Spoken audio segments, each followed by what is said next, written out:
வெயிட்லெஸ்ஸான பொருள் தான் இதில் வைக்கலாம், வெயிட்லாம் கேரி பண்ண முடியாது.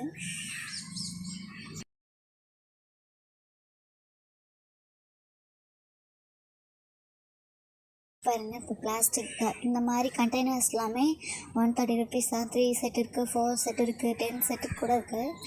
இதெல்லாமே ரொம்ப நல்லா இருக்குது, குவாலிட்டியாகவும் நல்லா ஸ்ட்ராங்காக இருக்குது. நான் எடுத்து பார்த்தேன். இதில் வந்து நான் சரி இன்னொரு நாளைக்கு போய் வாங்கிக்கலாம் அப்படின்னு சொல்லி வந்துட்டேன். என்கிட்ட அப்போ அமௌண்ட் இல்லை. இது நல்லா இருக்குது பாருங்கள், நல்லா ஸ்ட்ராங்காக இருக்குது. நான் அழுத்தி பார்த்தேன், நல்லா ஸ்ட்ராங்காக இருக்குது. இதுலேயே வந்து ஷேப் பெரிய பெரிய கண்டெய்னர்ஸ் எல்லாமே வந்து 2 இருந்தால் 130 rupees, 4 set 130 rupees, 5 set 130 rupees இருக்குது. நல்லாயிருக்கு, எல்லாமே டிஃப்ரெண்ட் கலரில் இருக்குது. ரொம்ப நிறையா வச்சுருக்காங்க, எல்லாருமே ஆடுறாங்க, செம்ம ரஷ்ஷாக இருக்குது வேறு. எல்லாம் அது இது அதுன்னு பாதி பேர் எடுத்துகிட்டு பில் போட